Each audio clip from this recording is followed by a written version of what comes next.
on him to start last year opposite Denzel Ward. He and Grant Delpit on the very same day, and now it looks like we know Grant's making great progress, and obviously something positive happened with Greedy today for him to tweet out that the return of Greedy is official, and what I can say is I am here for it. I love it and welcome him back, and I'm excited to see him, that he's made this progress, because I'm sure that had to be very, very dangerous. By the way, Gibbe, I'm getting yelled at on Twitter by people who are saying, where's the stream, Gibbe? So the studio there's two different streams. One said it was live. One was like frozen on starting. It should be up now. I literally had to reboot, unlink, link, and all this other stuff that you have to do when the stream doesn't work. So the stream should be up now. All right, Gibbe. That is good to I know. Got you. He's Everybody got you, people. Relax. Everybody relax. Enjoy your sandwich. Enjoy your lunch, whatever you're doing. So, Gibby, I don't know if you've seen this or not, but as we talk about Greedy, the return of Greedy, another return has been made official. Oh? At 1:01 p.m. Not for us, but I think it's one that we like, which is amazing how things change over time. The Pittsburgh Steelers have announced on their official Twitter, and I quote, "We have signed quarterback Ben Roethlisberger to a new contract for 2021," end quote. So Big Ben will be back with the Steelers, and I see a lot of people tweeting out things, thank you, go Browns, Myles Garrett dancing, Myles Garrett putting Ben in the shredder. So that's some big news there. Obviously big news, but I think if you're the Browns, maybe that's not necessarily the worst news. Ben Roethlisberger, we were able to beat him in the playoffs when it mattered the most. You saw how his kind of skills deteriorated over the season. He's another year older.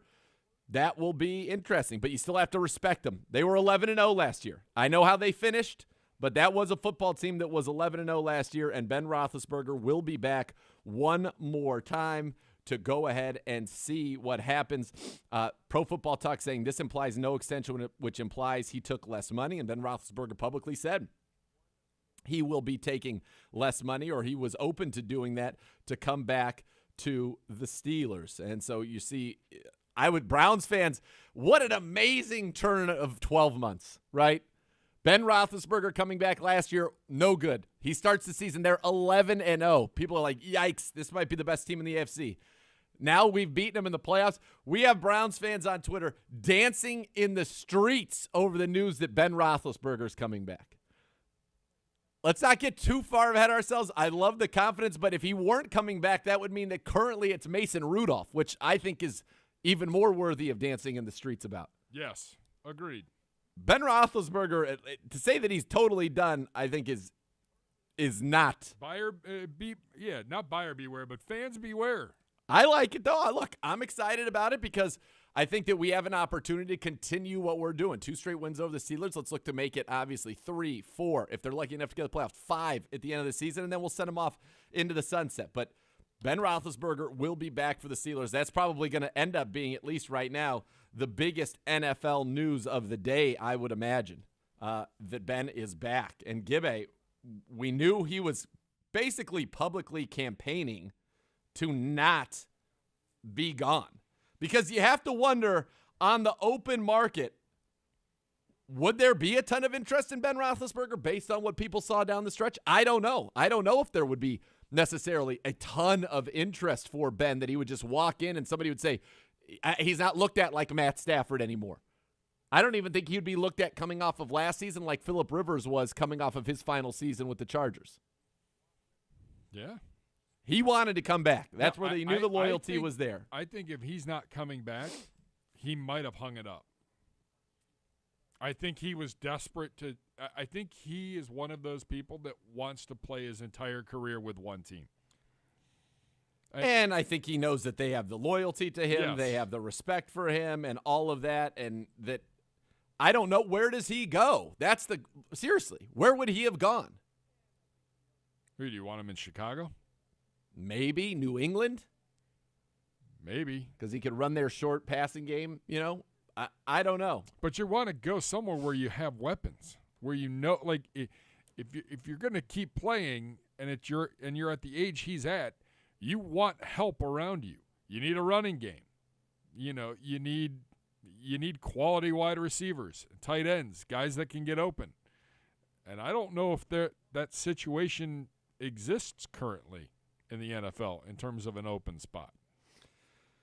Right. I mean, New England doesn't have the receivers that he would be excited about. Chicago, Allen Robinson's a free agent. I think he knew that this was the best place for him. I think that he was very well aware of that. I think he would do what he needed to do to make sure that he stayed there, and that's what he's done. And so he has come to the agreement, done whatever he needed to do, lowered his number. He will be a Pittsburgh Steeler for 2021. By the way, according to Pro Football Focus, he was the 24th highest graded quarterback in 2020, 69.0 at Pro Football Focus. He still has it. Like he can play, but yeah. it was not at his best. There's no question. At the end of the year, he was not. No. But, I mean, he still put up some pretty impressive numbers in 2020 prior to those last few games. That being said, great. Coming back. I hope we play him in week 1 and we smack him around.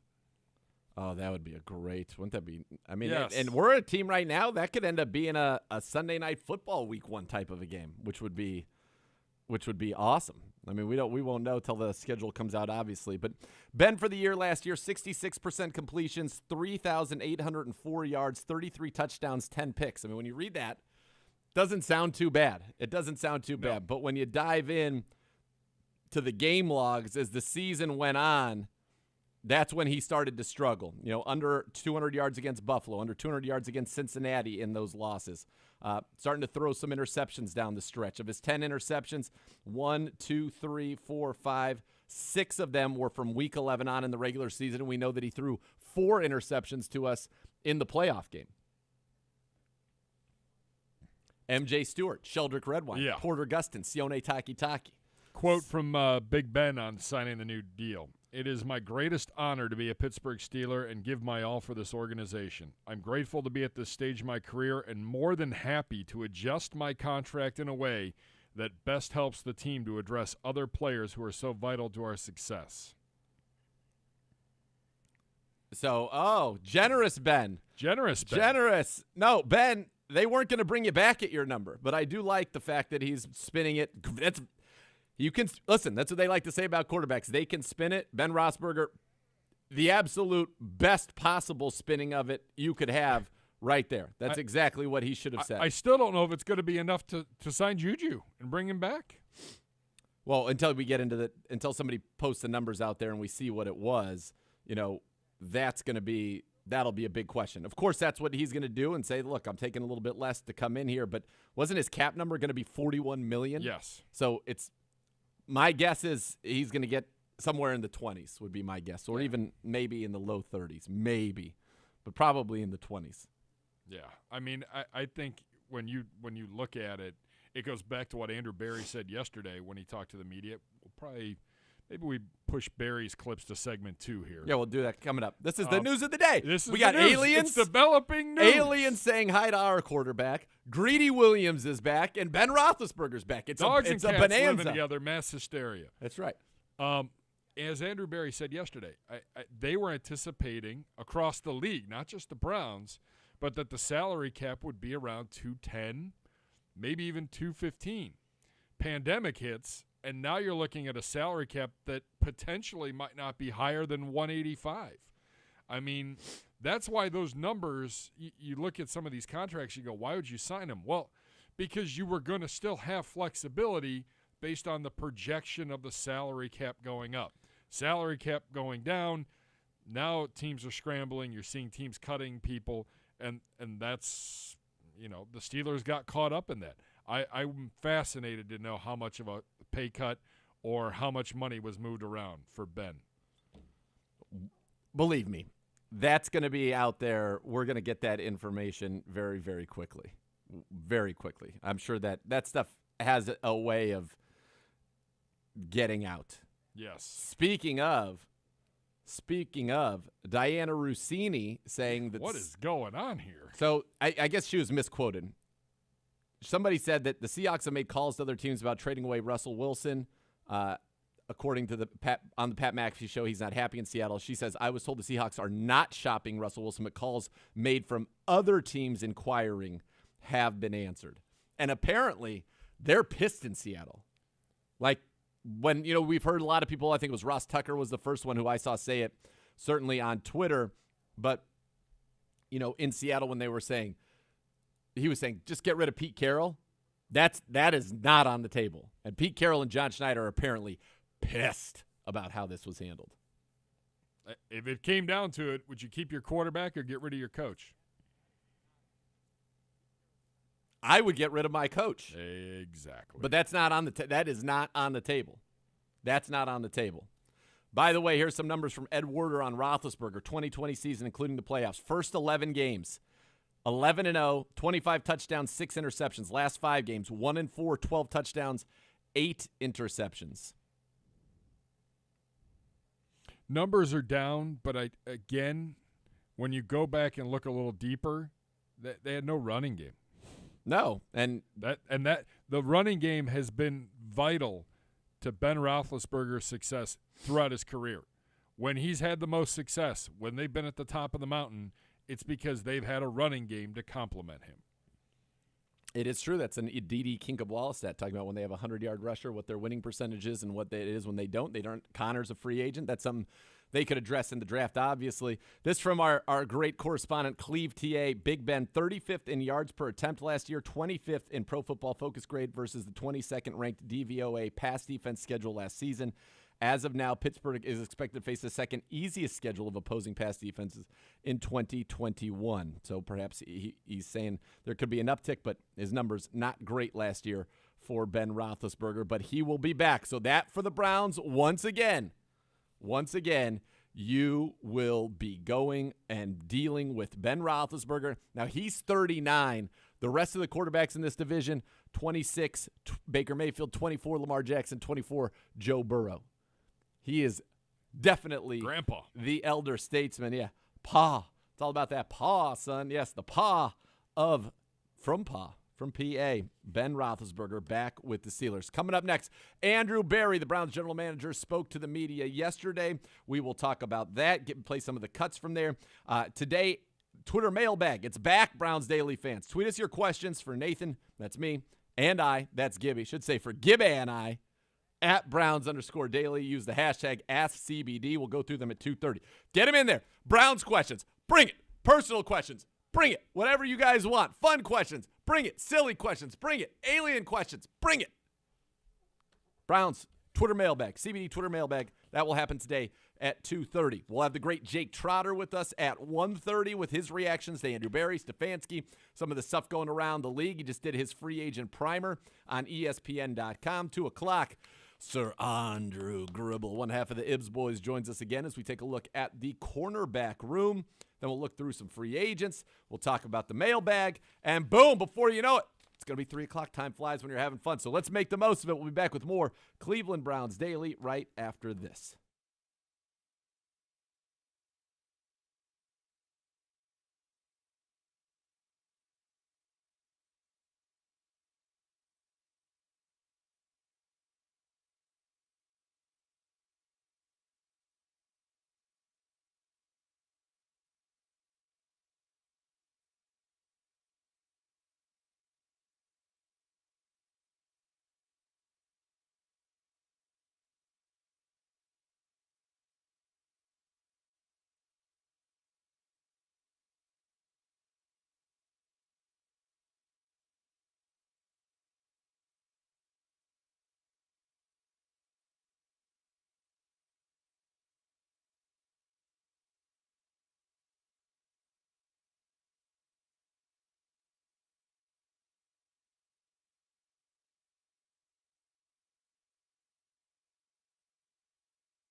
Welcome back into Cleveland Browns Daily. Obsessing over something like football can be a problem, but if you're obsessing over gambling, that can be downright dangerous. So do something to take your mind off it, like finding a hobby.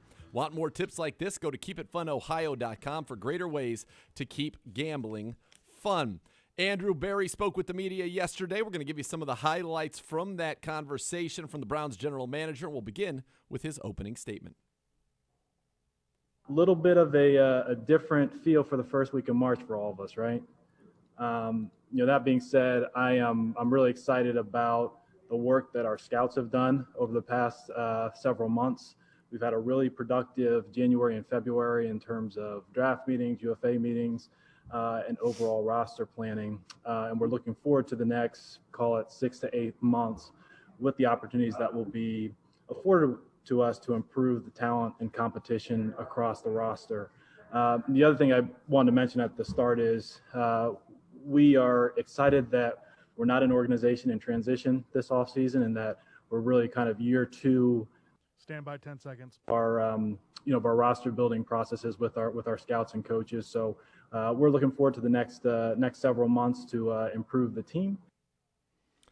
That was Andrew Berry's opening statement, and then there were some questions about some of the free agents on this team. But before we get to those specifics, he was asked, will you or can you be as aggressive this year in free agency with the cap number being lower? I think that we have enough flexibility to adjust and maneuver as is appropriate. If there's a player that we think fits a need and has the right value, I think we have the capability to be aggressive in pursuit. But I also think that we're fortunately in a position this offseason with what we have on the current roster and the overall resources, not just in terms of cap dollars and picks, where we can be very selective and also allow things to come to us. So I wouldn't necessarily, pigeonhole us into any particular approach, just because, what we did last year may not always necessarily. Yeah, and it's talking about that flexibility and adapting to every year. And last year, they certainly spent a lot of time on the offensive side of the ball. I imagine this year it is going to be a defensive focus for the Browns in free agency. But let's talk about some of the guys that are here. One who is under contract, obviously. The Browns picked up the fifth-year option of David Njoku, and he was asked about the Chief and his status for 2021. We're really pleased with our tight end room. I think that group did a nice job for us this past year, and it's obviously a focal point in Kevin's offense. And look, I thought David played really well for us last year. He did a nice job with his teammates. He did a nice job with his role within the offense. And look, we think he's a very I said it yesterday, Gibbe, and I'll say it again. David Njoku, one of the ways this offense can evolve, more David Njoku, and that will be obviously on the coaching staff to get him involved more often, but that will be on the Chief as well to say, I'm worthy, put the work in, as he did last year. His blocking improved significantly. He is your best athlete in that room by a wide margin, and I think he has a real opportunity to take a step forward in this offense and be a real weapon for the Browns. And I think this is great. I think he is a huge piece of what you want to do in 2021. I really do. I think the Chief is primed for a big leap. Now, he's going to bear some of the responsibility to make that happen, but I have to tell you, after watching the tape back, you watch the game against the Chiefs, you see what he can bring to this offense. Led the tight ends in receiving in that game, can get down the field. He's got size, speed that nobody else in that room has. I think the Chief has a very bright future here, especially in 2021. There are plenty of snaps in this offense for three tight ends. Plain and simple. There's plenty of snaps, plenty of action, and again, this team picked up your options long before they needed to, which shows you that they have an interest in you and developing you into something. That's what I get that there's a lot of outside noise. Doesn't appear to be that way inside. They like David Njoku. They want David Njoku here. Yep. So I think let's see how it all plays out. But again, there's plenty of snaps for all three of these tight ends. And he's a darn good player, and he Yes. is unique in what he can bring to the table from his athletic profile, and that's important. Yeah, and as you said, actually, as Kevin Stefanski said on Tuesday, our challenge is to take this system that we already have in place now, and we need to come up with new and creative ways to use the system that we're in, because the book is out on you. Everybody has seen you here in 2020. Everybody has a copy of what you did. So it's up to you to continue to stay ahead of the curve. How do you do that? One of those ways, I would think, would be utilizing David Njoku a little bit more and your tight ends as a whole. Yeah, and I think the Chief can do a lot of things for you because, again, of that size, speed, jumping ability. He is an athletic mismatch for most people on this planet, and I would love to see more of him, and I think we will have an opportunity to see more of him going forward here in 2021. Hollywood Higgins, you can't coach that chemistry that he's got with Baker Mayfield. What does Andrew Berry think about getting Hollywood, who was a huge part of the Browns' offense in 2020, back for 2021 and beyond? I won't touch on the specific, dialogue that we've had, but I think suffice it to say, we'd like to have, we'd like to have Rashard back. It's obviously, he played a key role for us this past year, and we have a really positive history with them. But look, free agency can be difficult, and obviously that's, he's really earned the right to make the decision that's most appropriate for him. And we'll maintain consistently good communication with him and his reps. Go. And then one more real quickly on Money Mitch, who everybody would love to see back here in Cleveland. We'd like to bring all of our guys back if we could. Again, all these guys who are going to hit the market are going to be free agents. It is something that's going to have to work for both sides. Terrence was a big part of what we did this past year.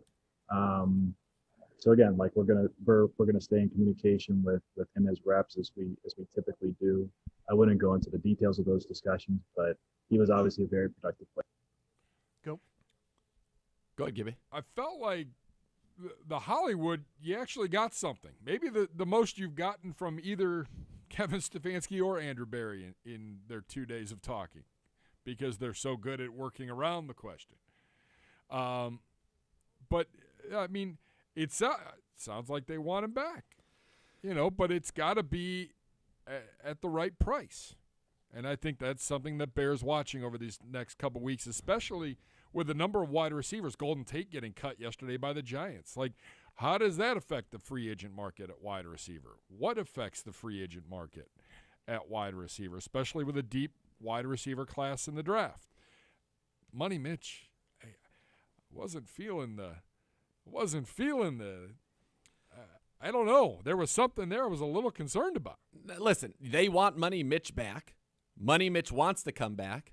And what I heard was we need to find a way to come to an agreement on the price point for that. Money Mitch played 1,200 snaps. Money Mitch wants to get paid, and deservedly so, as a top, what I would say 64, which is a starting corner in the league. And the Browns would think, if Denzel, we saw Greedy come back, Denzel Greedy, you're probably going to draft a slot guy or sign a slot guy, that Money Mitch ideally is your incredibly important top backup on the outside who's going to play for you, but not probably in that range. And so that creates a gap, and that's why, Money Mitch might end up hitting the market. I think he's incredibly important to what we're doing here, to have that somebody that reliable, to have somebody that knows your system, that is beloved by the coaches and the players, would be very, very important. But we'll see. We'll see how that works out. We love Money Mitch. Money Mitch is the friend of the show. We love him. So we want to see him back. We'll have to see how that all plays out. We'll get some opinions from our next guest, Jake Trotter from ESPN, the ESPN NFL Nation reporter on the Browns. We'll be calling in on the Fifth Third Money Line. That is next on Cleveland Browns Daily.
Back to Cleveland Browns Daily. If your game plan for this season includes buying or selling a home, Howard Hanna Real Estate Services has you covered. Visit howardhanna.com/GoBrowns today. Speaking of going, we go now to the Fifth Third Money Line and welcome in great friend of the show, Jake Trotter, ESPN NFL Nation Browns reporter, calling in, as I said, on the Fifth Third Money Line. And Jake, before we get to some important stuff like the Stefanski, Barry pressers, your free agency primer, all of those things, I need to know, down in your time covering Baker Mayfield, is this the first you've heard about aliens and Baker? Is this something that's been going on for a while that we just hadn't been brought to light yet? What's the deal? Yeah, I've never talked to Baker before, to my recollection, about UFOs or aliens, and I'm curious to hear what he has to say about it further down the line here. But let's just hope there's not any kind of like alien invasion down in Austin. That would not be good for Cleveland's 2021 prospects. It wouldn't be good for any of us if there's an alien invasion. No. I'm afraid. No. Based on all the movies that I've seen, it doesn't seem like they often come in peace like we would want them to. Correct.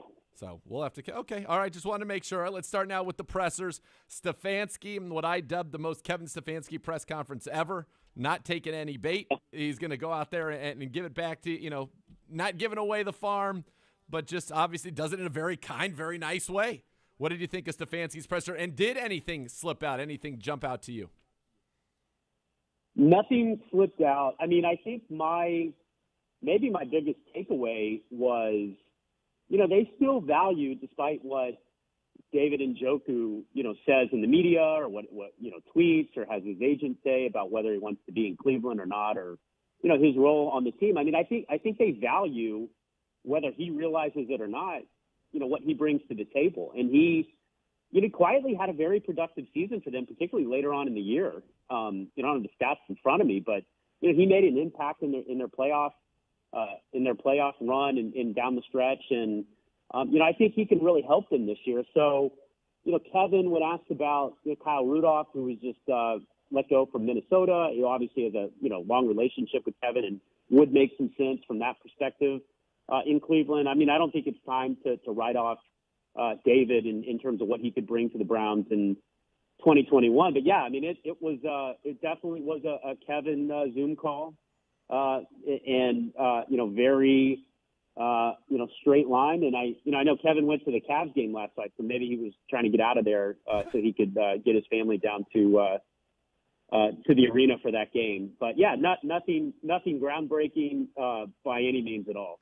I'm glad you brought up David Njoku because I don't know if you've listened to the show the last couple of days, but I've been saying he is somebody, because of his unique size, speed, athleticism, that combination. He's unique in that room, and that, as Kevin Stefanski always talks about, I've got to be better. Our scheme's got to be better. We've got to figure out a way to advance.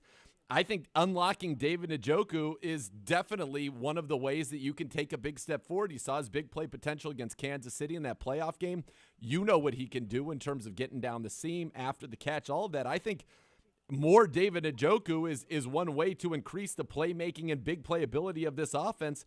He's got to earn it. I think he really committed to his blocking, but I'm expecting big things from the Chief in 2021, and it's clear this organization has no interest in doing anything other than having him and getting good production out of him.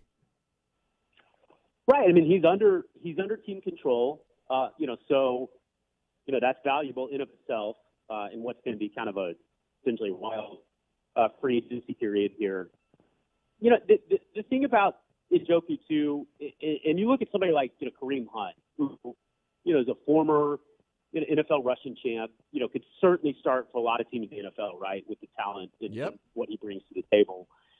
But, he accepts his role on the team, and he's not going to be a 1,000-yard rusher, on this team. But he plays a very valuable role, and sometimes I think it's, about accepting the role that maybe is the best fit for you, even though it might not fit what you envisioned your, NFL career being. And David's a former first-round pick. That comes with huge expectations in terms of numbers, particularly if you're a tight end. But, just because, Njoku is not necessarily Odell Beckham, that doesn't mean he doesn't have a role on the team. And if somehow he could come around to realizing that, maybe I'm not an 80, reception a year tight end. And maybe that might be for me down the line at some point. But listen, I mean, nobody plays tight ends more in the NFL than Kevin Stefanski. I mean, you're going to play a lot, even if you have Austin Hooper and Harrison Bryant. I mean, Njoku, despite him bringing in Hooper, was still, a de facto starter to start the season. So, I mean, I think that's going to be, critical in terms of utilizing him. But you saw it last year. I mean, he made the trade demand, through his agent. He switched agents, made his trade demand last summer, and then he got to camp, and it seemed like everything was okay. So, maybe it'll be similar, if they can get him back to training camp and, he looks around at what could be, I don't know, the best offense or one of the 3 or 4 or 5 best offenses in the NFL and realize, like, this is something I want to be a part of, even if I'm not going to necessarily make the Pro Bowl. I just think he has a chance to flash like we saw against Kansas City in this offense, even if he's not, as you pointed out, a 100-target guy. You have a chance to look good, and we've seen in this league second tight ends, who have been productive and flashed that ability, get plucked away, paid big money to go be number 1 tight end somewhere else. And so for the Chief, I think that's got to be the mindset. And for the Browns, he has an athletic profile that currently doesn't really exist on your team and really is not common around the world. And so take advantage of that. And I think he's in line for something big. All right, what do you think about from Andrew Berry? Anything stand out to you that you heard from the Browns general manager yesterday?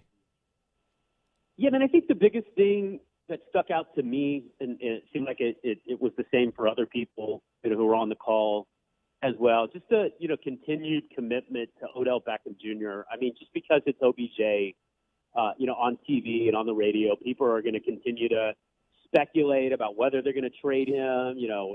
How would he look next to Tom Brady? And I mean, listen, I think that the Browns are going to, if somebody wants to call and make an offer, you would not be doing your job if you wouldn't listen. But I think Odell, in his current state, coming back from the injury, this would not be an example of them selling high. And, correct.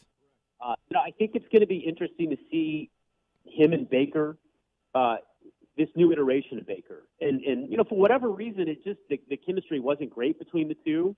And Baker took off. I mean, the numbers don't lie. Baker took off almost immediately after Odell's season-ending injury. But the thing is, when Odell comes back, he's going to be playing with a completely different Baker Mayfield than the one he did before. And Baker, was still trying to figure out the offense early on in the season.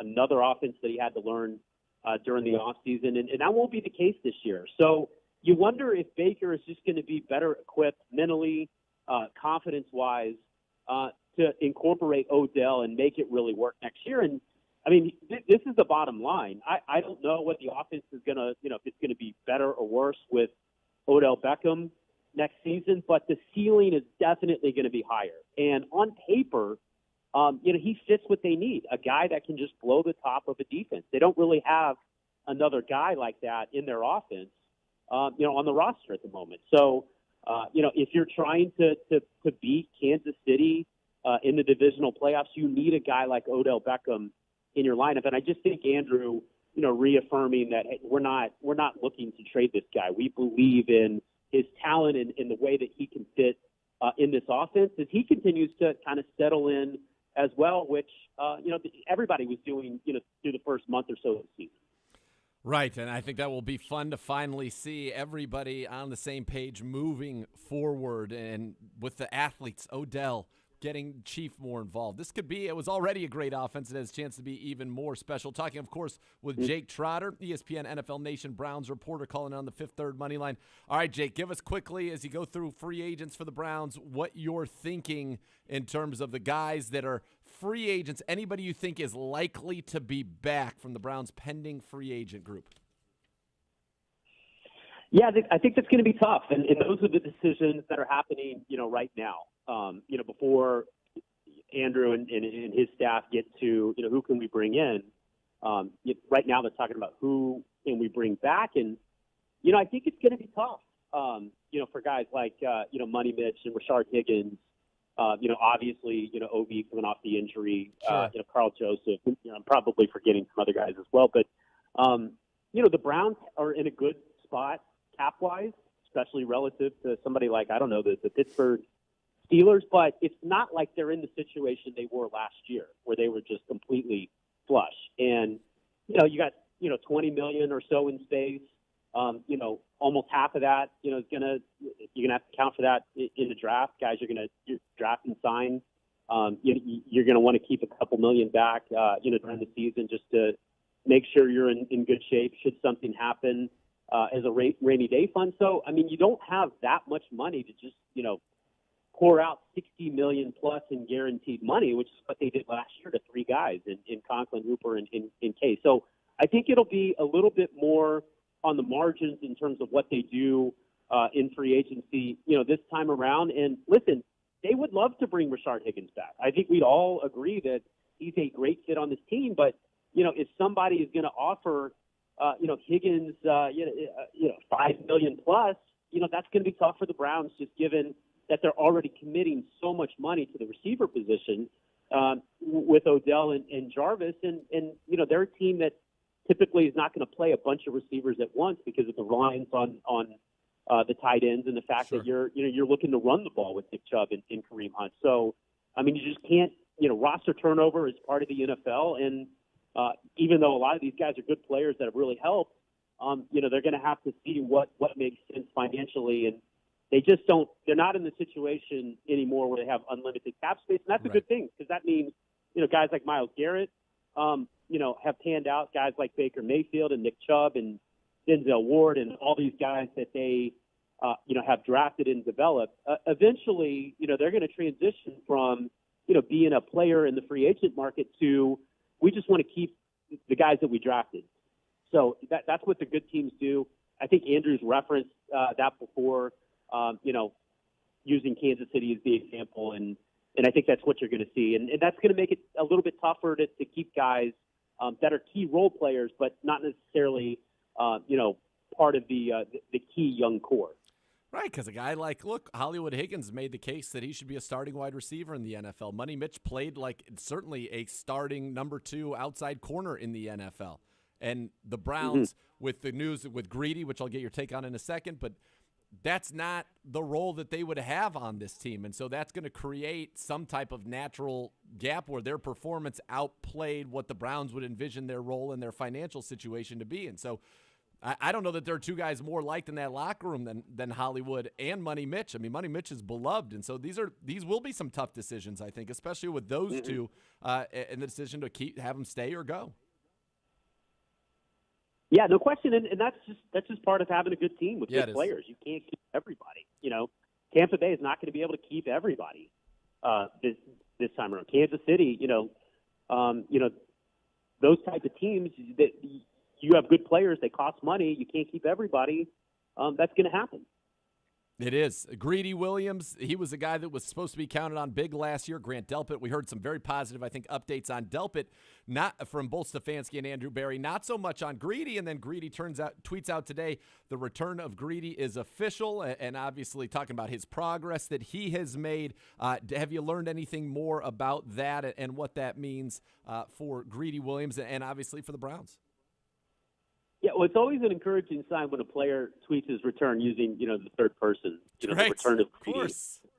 So, listen, when you look at this defense and ways that they can improve it, they're going to have an opportunity in free agency, particularly I think at defensive end. There's going to be some intriguing defensive end targets for them to go get. And I think that's going to be, one of the priorities for them. You look at the draft, a lot of mock draft, Kuiper, and I think with Shea as well.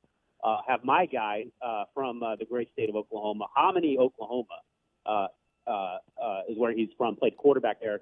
Zavin Collins from Tulsa was the defensive player of the year in college football.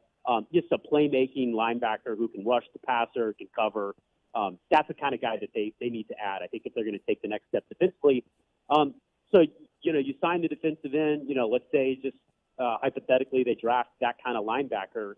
And then you look at your secondary, and there's no doubt they need to be better to take the next step. But I think internally, you look at Greedy Williams and you look at Grant Delpit, and if you get those two guys back, it's like you had 2 extra second-round picks in this draft to really bolster that unit. So, I think that their recoveries are going to be really critical for this defense to take the next step, because I can tell you, you were there.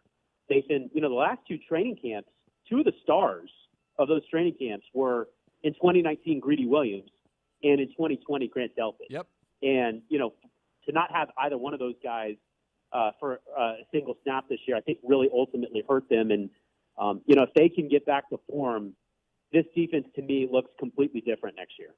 It does. You mentioned Zavin Collins, and I've watched a lot of him now. I've read a lot about him, and a lot of people give a comp as Anthony Barr, who was a very talented playmaker out of UCLA, who happened to play with the Minnesota Vikings. And so they know what he can do in that kind of a defense. There are a lot of people on our staff that would be very familiar about what Anthony Barr brought there. They obviously made a decision to pay him big money as his career went on. Do you think that is something – so you kind of prefer the path or the track of let's get that defensive end in free agency. There are a lot of good ones out there, and then maybe get a guy like Collins late in the first round, and now you've got two playmakers coming back on the back end. You've added a playmaker up front. You add a playmaker in the middle, and you've really addressed all three levels of D, and then maybe in the second round, maybe get like a Tutu Atwell and get a little speed at wide receiver, a little guy who can be shifty, and then all of a sudden, man, we've pretty much got a lot of things going on.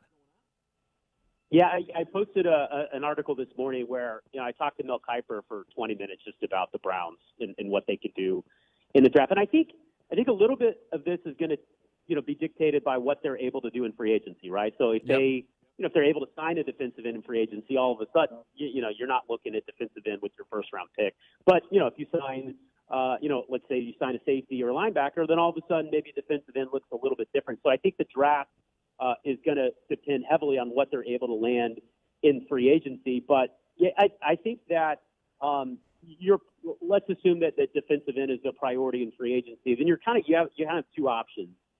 You go the Zavin Collins route and you can get that linebacker, guy that would have really helped you in say the Kansas City game, and just the type of player that you need to add to this defense. Or you look at somebody like Mooring for TCU, just a pure rangy safety to pair with Delpit and Ronnie Harrison, and all of a sudden your safety position looks pretty solidified going forward. So I think those are two of the options. And then, I would not rule out the possibility of them using a second or third round pick on a speedy receiver, because those guys are going to be there for them on day two of the draft. Those guys that can, like we were talking about with Odell, blow the top of the defense. They could definitely use another guy like that for their play action scheme. And I think the other position to watch, and I'm not, evaluating the draft, watching film, but Mel Kiper is, and, he thinks this is really deep cornerback draft. He thinks that there are,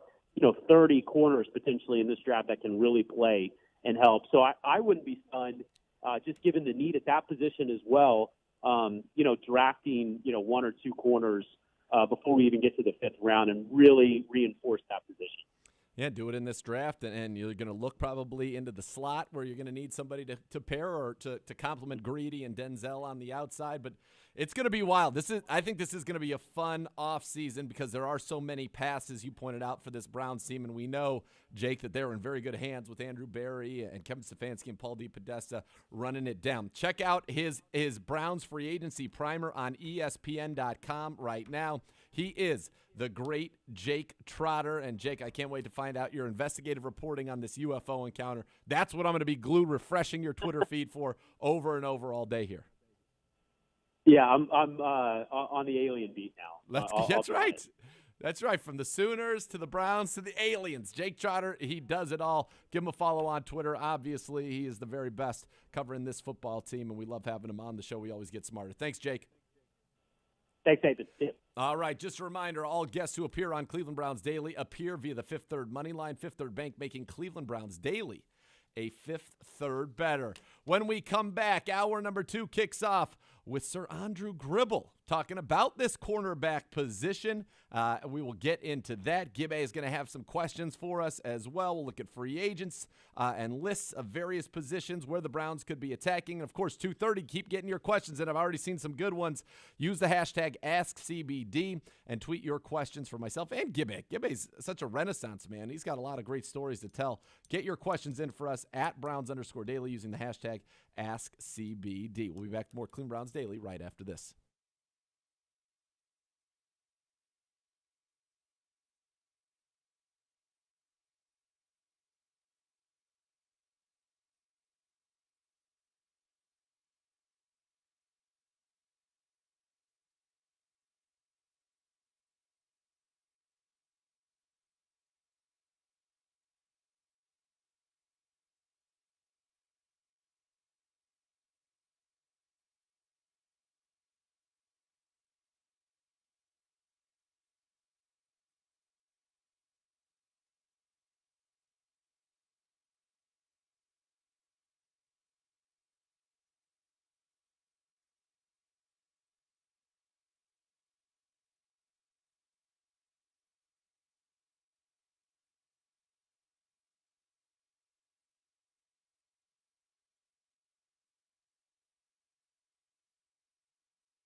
And I got Gribble.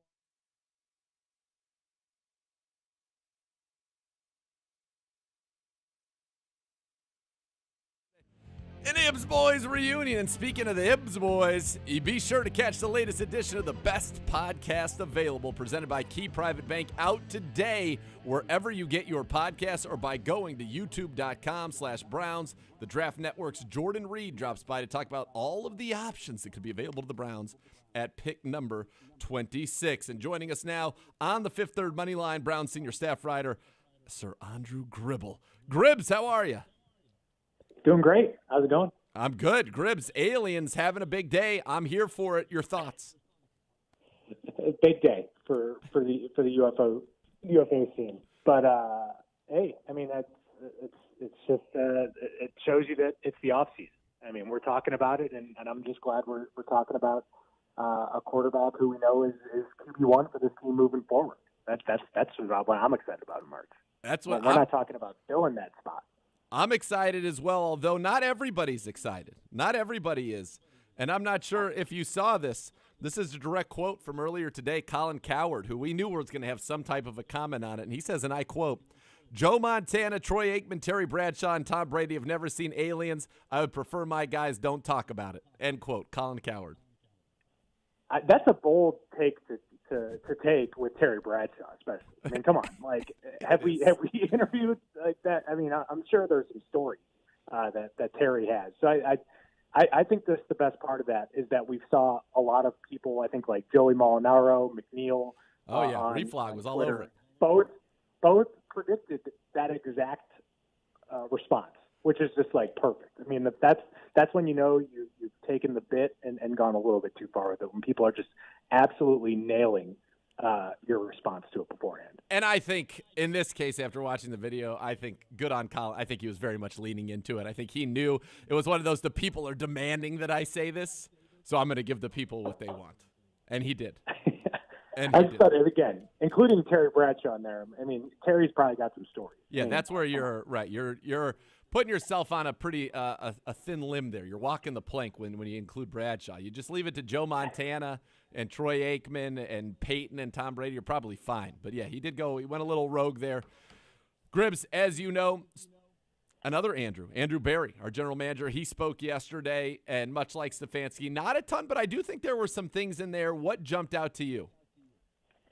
Yeah, you know, I when I went back and I read the transcript, because I think we've gone through so many of these with Andrew Berry and Kevin Stefanski, where you just know they're not going to identify specific players that they're going to openly talk about and things of that nature. I liked hearing the discussion about being aggressive and how they define that. I think that's something they've talked about a lot, but I like hearing that this is going to be an aggressive front office. I think that talking about being aggressive in the trade market as well. And I think that they clearly see the landscape here and all these predictions about so many players hitting the market before March 17th. I think that's just why you haven't seen much activity right now going on with both the Browns and around the league. I think there's a clear understanding that they know that the pool of free agents is not what it seems right now. And I think that they're ready to strike with a bunch of kind of different strategies that they'll lay out. But it clearly is. It's a different offseason. I think that there just isn't this huge area that they need to fill to just be a sustainable football team. You're just trying to target specific areas to get better. And I think that that's what makes this offseason just a little bit different than Andrew Berry's first. It certainly does. And I think, obviously on the defensive side of the ball, that's where the majority of your questions are. But, we heard about Hollywood Higgins yesterday. What do you make of the guys, the Browns who are free agents right now? We're seeing some of the teams around the league sign their exclusive rights free agents, even making some offers to restricted free agents. The Browns have some of those as well. But from an unrestricted standpoint, do you have a feeling on any of these guys? Who might be back and who do you think is unlikely to be back? Well, it's just tough to tell at this point, but I do think to go with what Andrew Berry said yesterday, it does sound like there's some interest in both Rashard Higgins and Terrence Mitchell, and those are the guys that kind of jump out because they had great seasons. I mean, you can argue that both Rashard and Terrence had the best seasons of their career last year, and I think that that's obviously going to capture your attention. as a GM, because if you can bring someone back that knows your system, that's just an added bonus where you know that they're going to be a good player and continue to fill that role. So those are guys that I look at. With the exclusive rights free agents and restricted free agents, you always play the odds there that most of those guys likely come back in some fashion. And then a name I just don't think is getting talked about much, but I think is at least interesting to me is Cody Parkey being a free agent. Yep. Because I think that's a kicker position where I get that people get frustrated anytime you see a kick not go through the uprights, but this was as good of a kicking performance as the Browns have had since Phil Dawson in that kicking position. So he's someone that I would keep my eyes on, and just it's one of those where you're betting on the alternative. I mean, it's almost like when you're fielding a bullpen in Major League Baseball. Like, you don't know what you're going to get in a given year. You can luck into a great bullpen, you can luck into a great kicker, but at least you have that kind of track record with Cody Parkey where you would think you could bring him back and at least, like you always do, instill some competition in camp. But that's something that would still need to be addressed before March 17th, before he hits the open market. Yeah, I was actually surprised there wasn't a single question about that yesterday. I thought that was going to be given as there's been a lot of fascination with the kicking position here ever since Phil Dawson left, and I was stunned that Parkey, who had an excellent season, including a perfect playoffs, and you even count Week 17, and that was like a playoff game. He was perfect in the three most important kicking games of his career, and not a question about him. But you're right. He's a guy that you definitely want to see back, and you wonder, how that's going to look.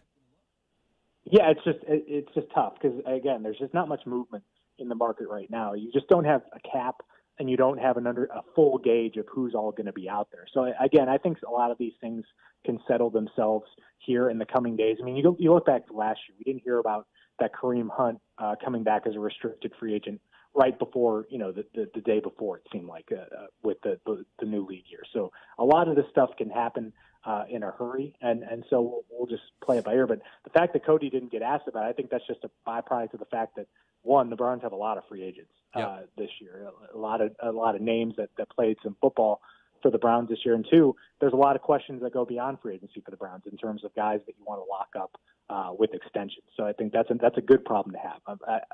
This is a new development where you have guys that you have on your roster that you can want to extend and keep here for the long haul. You're right, and that's going to be very interesting to see how this plays out. And we're going to take a look now at our cornerback room because this is a good room when you're talking about free agent primer. Terrence Mitchell, he led the Browns with 1,225 snaps played. He is an unrestricted free agent. Kevin Johnson is an unrestricted free agent. Tavier Thomas, your best special teams player, he is a restricted free agent in this room. So there could be a lot of change, but we did get some good news. The hashtag return of Greedy, and I'm expecting Gibbe to use every time you guys come back on the BBA. Hashtag return of the Ibs boys is official. That's what we want, Gibbe. The third person, it's beautiful. But Greedy, what do you make of that? I think this is obviously very good news. Yeah, it's good, and then you pair it with what you heard from Kevin Stefanski yesterday or 2 days ago about what he said about Grant Delpit. I think those are both just good things to hear, and the fact that we're now in March 4th.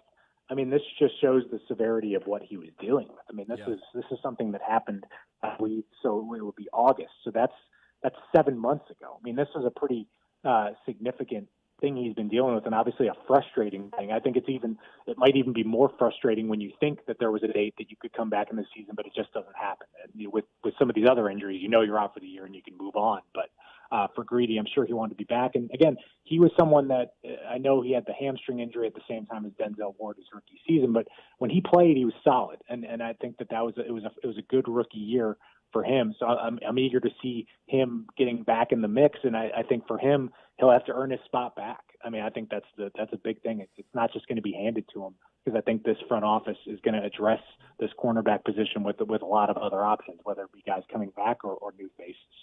So let's take a look at this cornerback room. Starters, Denzel Ward. He's the Browns' #1 corner, 10 pass breakups, 2 interceptions, entering the final year of his rookie deal. He's the Pro Bowler. He's the star. Greedy, the 2019 second-round pick, on track to return, and obviously he's going to bring a lot of height and speed to this secondary, which will be huge.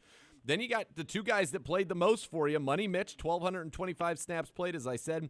Nobody else played even 1,000 snaps. He had 11 pass breakups, 7th among all quarterbacks per Pro Football Focus, 3 forced fumbles, which was second on the team behind only Miles. My third note here was bring back Money Mitch. I mean, he's beloved in that locker room. He is loved by his coaches. He is loved by everybody in this organization. And, you know, the thing with Money Mitch is that Gribbs, you put 1,225 snaps of solid, what I would call number 2 cornerback play on tape, you know, making you a top 64 corner in the league. With Greedy coming back, he and Denzel play outside. Money Mitch plays outside. So you would bring him back as kind of a luxury top backup, but he's somebody that is probably saying, I should be getting paid like a starter, and deservedly so. And so it feels like there might be a gap there between Money Mitch and the Browns. Yeah, I mean, that's what happens in free agency, man. This is something where, you know, he was just a really solid corner for the Browns, and really outside of that brutal arm injury he had in his first season here, he's been just a rock solid, healthy player on this defense. And I think that you just didn't see him get beat very much, just always seemed to be where he needed to be. But again, when you play that well at that position in the NFL, you're going to get noticed by other teams. So that's the kind of calculus that Terrence is going to have to balance here if the Browns come with some kind of offer here before free agency starts, and that's always the risk that these guys have to take at this time of year. And a lot of times guys bet on themselves, but for Mitchell, I mean, this has been a good situation for him. This is where he's played the best football of his career, and you can understand why, similar to Rashard Higgins, why you'd want to come back into that comfort zone because you have played so well. Agreed, and like I said, he is absolutely loved. Kevin Johnson, the former first-round pick, played inside and outside for the Browns, primarily in the slot when everybody was healthy. And he was a star early in camp. I mean, Cribbs was calling him Cover Johnson, had that freak injury that I think slowed him at the start of the season. Remember, Tavier Thomas opened the year as your starting slot corner. He's a restricted free agent as well. But Kevin Johnson, probably somebody that you could get back at a very reasonable price on a one-year deal, knows the system at least. And that'll be interesting if they're not able to work it out with Money Mitch. And again, let me make it clear, I hope that they do. Kevin Johnson could be somebody that is brought back as well. Yeah, he's just a solid player, and I do think that injury at training camp just came at an unfortunate time. I mean, it was very similar, not too similar, but like with Mack Wilson, you know how it derailed his progress a little bit. It just happened at a rough time. So even when he came back, I think it just took a little bit longer to really get into the swing of things. And you know, I would like to see a full season where he would have been able to be healthy and everything like that at that position. But if you don't bring him back, I mean, slot corner becomes ultimately almost a top priority for this defense. I think it's such an important position. I think it's important to what Joe Woods wants to ultimately do with this defense. It's just important in general. I mean, you're basically a starter. I mean, you're on the field so much. And the NFL is just such a spread out game now. So if you don't bring Kevin Johnson back, even if you do bring Kevin Johnson back, I think addressing that slot position is so valuable because it really is a certain set of guys in the league and in the draft that can do that. I think it's a special set of skills, if you will, and it's great to have. It's someone you know when you have a good guy in that spot, you almost take it for granted because you know right away when you don't, and it can get exposed in a hurry. Yeah, and Mel Kiper, Jake Trotter was talking to us earlier saying that Mel Kiper said this is a very deep corner draft, especially with some of those nickel corners. So this could be something where the Browns bring a veteran back and also draft somebody maybe in the second, third round that they can hope to groom as their, you know, inside corner of the future. Or Joe Woods has talked a lot about 3 safeties. You know, we see in some of these new mock drafts, the kid out of TCU, Trevor Mooring, becoming, you know, he's a safety nickel hybrid that the Browns could do that with Delpit, with Ronnie Harrison even a little bit. So a lot of paths there in how they could address that inside position. Yeah, you just want to give Joe Woods some options. I mean, you've got to bank on the fact that there's no way you could possibly have this many injuries in the secondary for a second straight year. Yeah, I just want to see what Joe can do with a full set of options at his disposal. But it just seemed like every week throughout the season, even during camp, he was putting Band-Aids on things and trying to make do with what he had, just because it seemed like at any given time you had 2 or 3 guys in the secondary who were out, and that's just not normal, even for a position where you do see a lot of injuries. But 2 to 3 a week, not normal. No, it was rough. And as we get into the key reserves, we mentioned Tavier Thomas started the season as your slot corner. Good tackler, good blitzer, great special teams player. He's restricted. I think you would want to see him back very much so. And then MJ Stewart, former second-round pick of Tampa, claimed during camp, played mostly in the slot, had his ups and downs, but 3 interceptions this year, and nobody will ever forget. Pick over the Steelers Week 17, pick in the playoff win over the Steelers as well. He's under contract, likely to be back, and obviously somebody that maybe with another year in the system could grow, and I think they'll look for more consistency. You also have A.J. Green, who was on the practice squad all year, highly coveted undrafted free agent that could ascend as an outside corner, and then Brian Allen, who's signed late in the year, 3 years, 17 games in the league with Pittsburgh, the Niners, and now the Browns. Yeah, MJ Stewart was a kind of an under-the-radar move that the Browns made.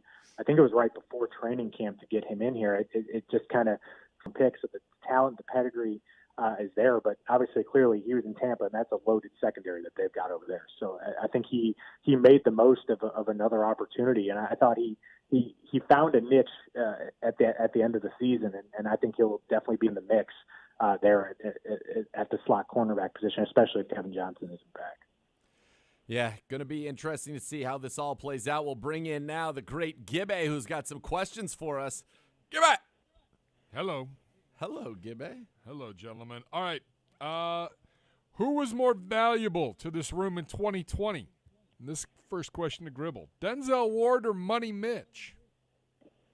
Whew. Ooh, I mean, this is a tough one. I think in terms of the overall scenario that hit this defensive backfield all year, it's Terrence Mitchell, just because he was able to stay on the field when all these guys around him couldn't. And if you had lost him at any given point in the season, you would have been really in trouble. That said, Denzel Ward, when he was on the field, was spectacular. And there was moments where he was playing like one of the best corners in the league. And I'm excited to see him back next year. But for the situation the Browns faced, Terrence Mitchell just being healthy helped the Browns kind of keep it stable back there. Zegura? That's a tough one. And we say the most important ability is availability. I mentioned, Money Mitch, 1,225 snaps. No other corner played 1,000 snaps. So he played at a minimum. Even if someone played 1,000, he played 22.5% more than any other corner on the field. So that durability is there. But look, Denzel's the best player in our defensive backfield, and so having him is critical. But I don't think you can downplay what Money Mitch did, and that without him, I don't think the Browns go to the playoffs. And now he didn't have the gaudy interception numbers, but he was out there and he was solid week in and week out. And I love Money Mitch. I love him so much. It's just the truth. What a fine human. It's all when he says it's all love, Big Nate, it's all love, Money Mitch. All love.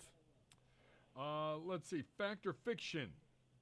Zegura, I'll start with you. This is the most important need for this team to address in 2021 here in the offseason? I don't think so, so I'll say fiction. You're getting Greedy back. Yes, you must address the room, but you're hoping that development from a guy like A.J. Green, right? That's something you might be counting on. MJ Stewart taking a step up. So it's not the most important. I think right now the biggest need defensively is the defensive end. And I know Andrew Berry said, don't pigeonhole me into saying that's our biggest need, but I still think our biggest need is getting that defensive end opposite Myles Garrett. Gribble. Yeah, I tend to agree with Nathan here, but I will say I'll call it a fact just because I think of all the position groups, I think you've got the most work to do here. I think you've got a lot of loose ends with both guys that are coming back or potentially trying to get those players back.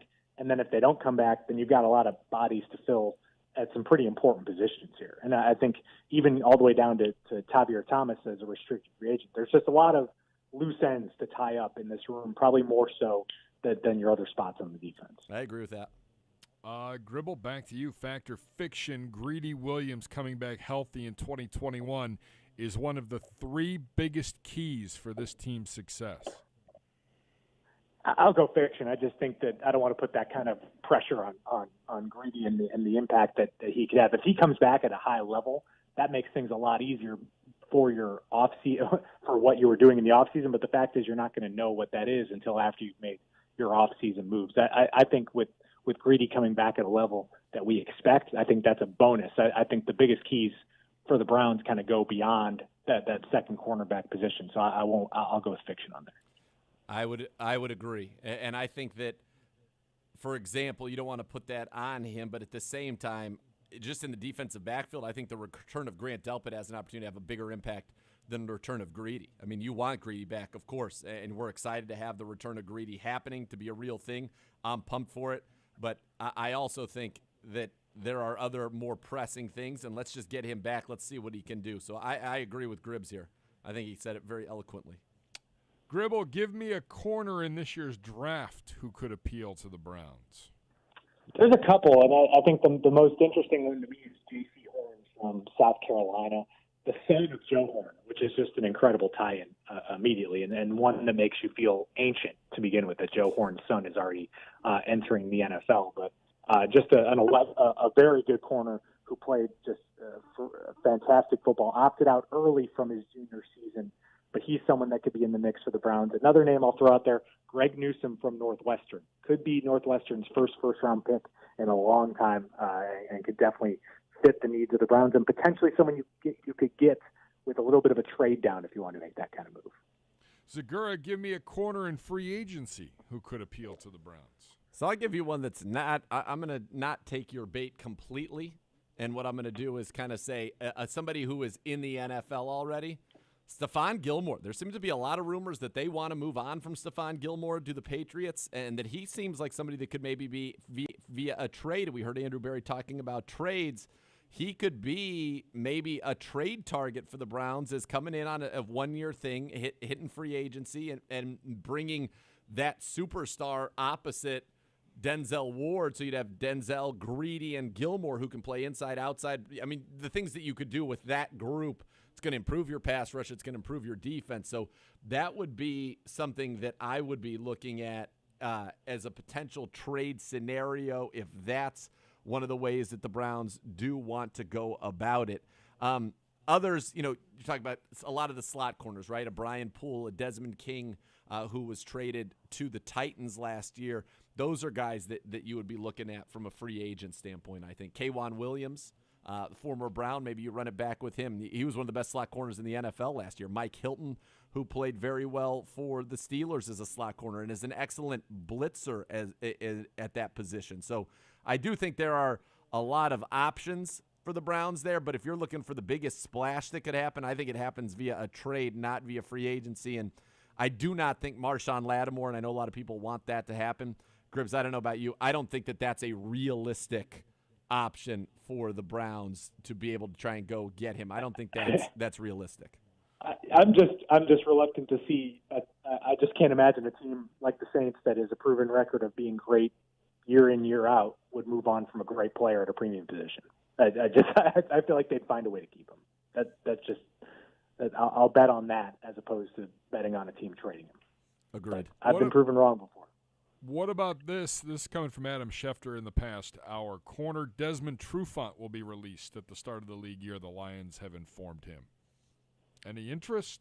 Outside guy. Best days were definitely in Atlanta. There was a time when he was pretty good, but I don't think that he fits our profile and what we'd be looking for. 30, outside corner, probably going to be more expensive than maybe he should be, wouldn't you say, Gribbs? Yeah, and you know what my memory of Desmond Trufant is? He was the first of many corners in which Terrell Pryor gave some issues to during Pryor's memorable season as a wide receiver. Do you remember that during the preseason? Yes, 1,000-yard season. Sure, of course. Trufant. Trufant, I think, was the first one that got to guard him. It was the first preseason game. And that we looked great. I think it was the second preseason game. That year I think we opened the preseason. Okay. Maybe it was the first preseason game. You could be right. I thought maybe the first one was in Green Bay, and then it was the second. I could be wrong on that. Maybe Green Bay was RG3's first preseason game. But we looked good. Definitely frustrated him. Oh, yeah. we looked great. Frustrated him. Yeah, we looked great in that game against Atlanta. I remember that. Lo, those many years ago. Now we talk about looking great in the postseason, folks. Woo! What a difference. What a difference. Gribbs, what should people be checking out right now? ClevelandBrowns.com, Browns mobile app. What have you been working on? Especially I saw the new mock draft, some new names that are appearing for the Browns at 26. Yeah, just check out the mock draft roundup. We've got full coverage of the post of all the press conferences from this week. And then, obviously, you got to listen to the BPA. We keep getting great guests thanks to Gibbs. Give it. Promoting along. And I think next week, stay tuned. We're going full free agency. So that'll get people even more excited. Oh, I think Clooney's going to make his debut. Uh-oh. The signal's out. All right. Well, maybe I look forward to that then. What a treat that'll be for all of us. All right, Gribbs, thank you so much, brother. See you guys later. All right. Browns fans, Twitter mailbag is back. Tweet us your questions. We'll get to them. That's coming up next, by the way. So we're going to have that coming for you a little bit. We'll do a little taste, a little mailbag teaser, then a little more mailbag as we roll on here on Cleveland Browns Daily.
All right, welcome back to Cleveland Browns Daily. Elk and Elk Serious Lawyers for Serious Injuries. Call 1-800-ELK, Ohio for your free case review. Elk and Elk is a proud partner of the Cleveland Browns. You got the mailbag coming your way shortly, but Gibbe first.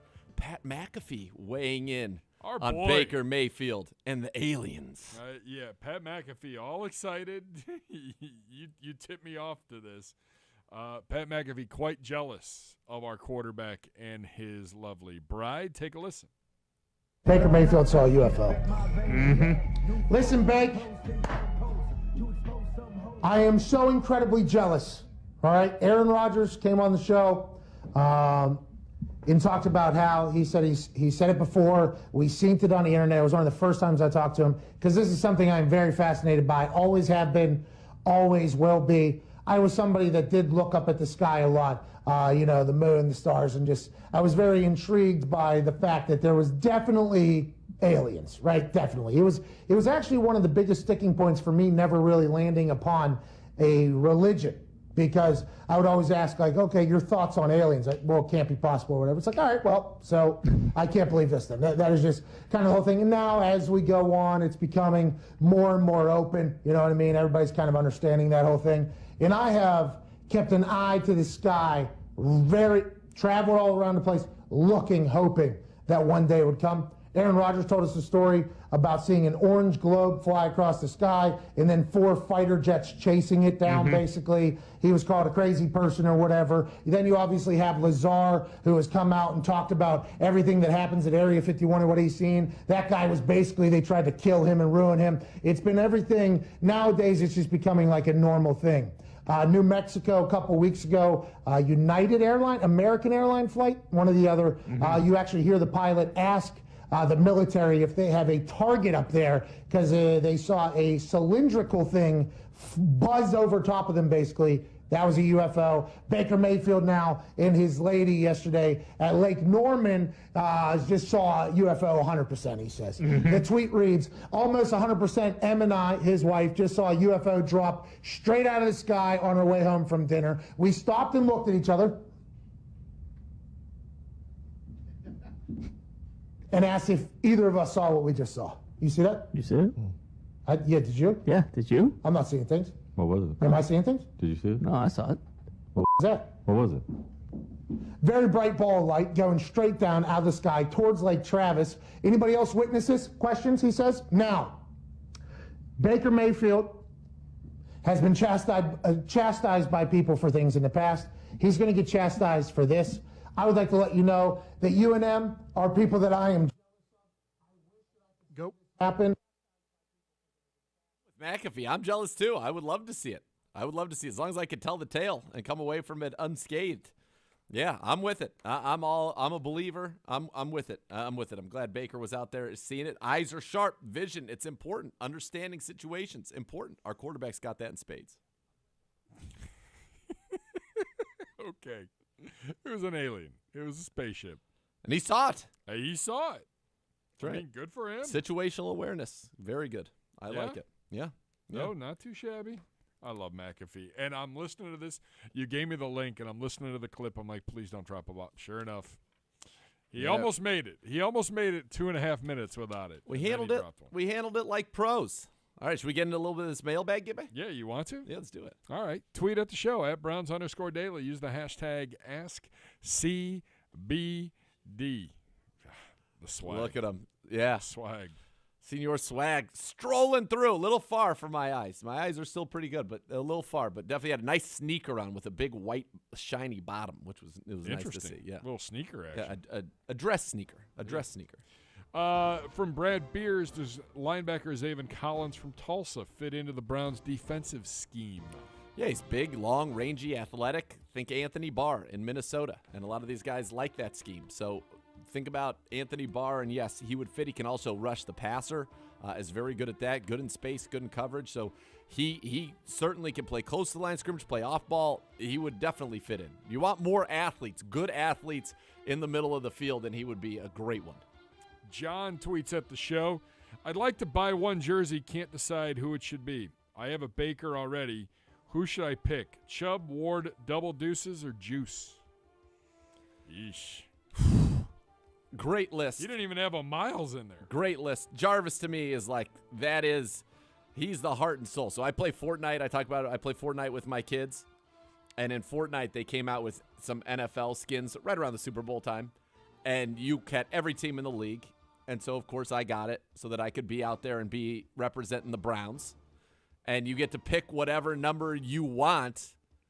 It's a black crew quarter zip, which is a sharp look, and then a dress sneaker with some jeans. Very solid. Very solid. Nonetheless, for senior swag. But I chose 80. I want to represent Juice. The Miz, he was given the opportunity to pick any Browns jersey. He wanted Juice. I think Jarvis Landry, heart and soul of the team. You can't go wrong with a Jarvis Landry jersey. You will be representing the Browns. You'll be representing the guy that I think represents the Browns as well as anybody. Yeah, I would agree with that. I do like Chubb. Chubb's a close second there. Nick Chubb. Yes, exactly. Jammo tweeting at the Jammo. show, at Browns_daily using the hashtag AskCBD. What do you think about trading our first rounder and our second rounder? I don't like it already. Yeah. To Jacksonville for their first pick in the second round and their 13th. Is that possible? If so, how about drafting Osai and Nick Bolton? Huh? Our first and our second to Jacksonville for the number one pick in the second round, and then I guess they also have a 13th pick. Like 13th overall? 13th in the second round. So the two second rounders for a first and a second. I think you'd want to keep the fifth-year option. I mean, I could see you if you wanted to move up in the second round. I think that would be more reasonable. Let's stay where we are in the first round, but let's move up in the second round only. You don't want to give up a first-round pick and not get a first-round pick back. That doesn't happen. No, unless if it does, you need more than when you that. give up a first-round pick, you usually get a team's future one. Now, you're moving out of the bottom of the first round, so I could see why that would be appealing, but I would think if you moved out of the first, you're saying, all right, give me your first pick, give me 2 2s or give me a 2 and a 3. I don't think you're giving up your 1 and your 2 for 2 2s. That math doesn't work for me. Bob K tweets at the show, would you go safety in free agency or in the draft if you were going to add to that room? I'm probably going to go in free agency because I got 2 good young safeties already, and I'm only doing anything at safety, if Joe Wood's saying I want to have Harrison, Delpit, and this person on the field together, and these are all the things that I could do. So that's what I would be looking at from that standpoint.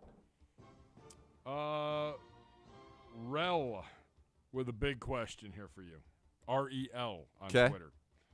Pulp Fiction or The Big Lebowski?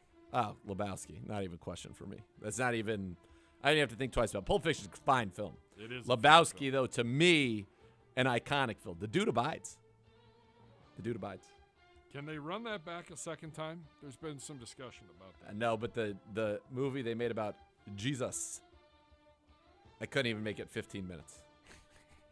So there's no need. Sometimes things are just perfect. Yes. Coming to America, too, by the way, out this weekend on Amazon. That I'm excited to see that. But, the dude I was perfect. Goodman, Walter Sobchak is one of the great characters. Donnie, who loved bowling, a tremendous character. You don't have Brandt anymore. No, it was perfect. There was a man for his place and time, and it was the dude.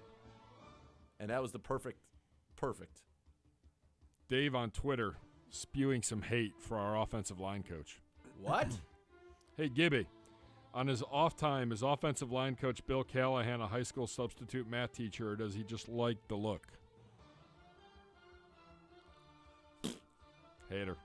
Next. Hater. Not even dignifying that with a response. Bill Callahan is a saint. Agreed. And a great coach. Agreed. And a great human. Misguided misguided person there. Why do we have to cut other people down? I don't know. Donald V. in Columbus. What position should the Browns focus on day 3, assuming the needs of linebacker, corner, and defensive tackle are drafted by then? I wouldn't mind taking a look at a running back, later on day 3, somebody to provide a little competition for Dearness Johnson and also have a realistic understanding that you're not going to be able to have Kareem Hunt and Nick Chubb together forever. Yeah, that's correct. And I would even think, if there's a backup, a guy that you think can develop into a backup quarterback that you like, you could look there. Case Keenum likely not to be here forever. So those are, that's where I'm looking into some type of succession planning there. Let's see. Adam tweets at the show, Browns Daily, are the 4 horsemen, the 4 horsemen who's who? For me, Nathan is Flair. Woo! Okay. Beau is Arn. No. Gibbe is Ole Anderson. Gribble is Tully.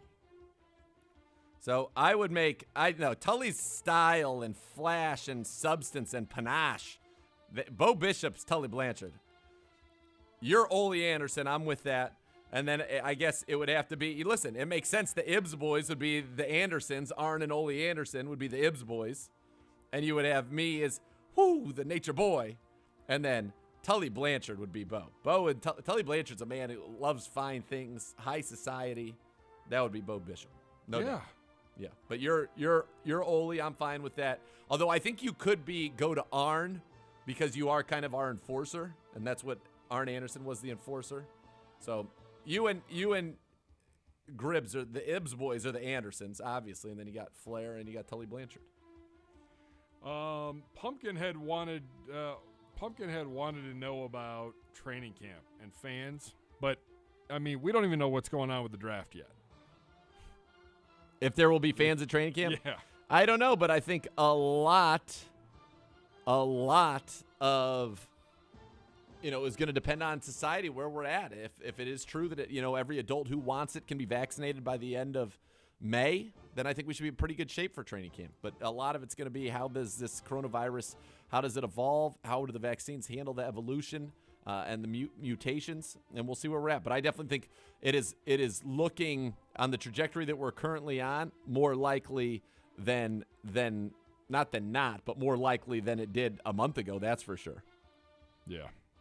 No, I would agree with you on that. I think that there's a lot to be determined. Again, the NFL's still waiting. We're still waiting for the league to tell us what's going to happen here with the NFL draft. That's going to be here in 8 weeks. No pressure. Whoa. There's evasive people maneuvers. jumping around that's going on out there. I think Ted forgot his mask. I think that's what he was saying. I think he was going out there like a man uncovered. You don't want to do that. I totally walked in this morning and I forgot to. That's right. Get that mask on, brother. I forgot my Connects. I literally started up the stairs and I was like, what are you doing? Come on, give it. How did I walk right by this? It's 2021. All right. We'll take a quick break, but there is so much more to come. Thanks for the great questions here in the mailbag. Big show tomorrow, but so much more to come today. Stick with us here on Cleveland Browns Daily.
All right, welcome back to Cleveland Browns Daily. Another fun show in the books tomorrow, Friday edition. That's right. We're going to wrap up our position previews looking at the safeties.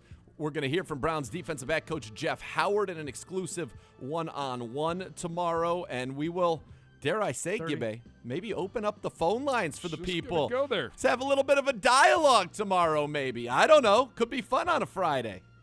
Could be. It certainly could be. We might regret it. We might. I think we might do it. Good fun stuff only. Come on. You guys can do it. So maybe we'll do that a little bit tomorrow. Big thanks to Jake Trotter and Sir Andrew Gribble. Gribbs, of course, joining us again tomorrow. Stay tuned. The next level is next. Thanks for listening to Cleveland Browns Daily on ESPN 850. ESPN Cleveland.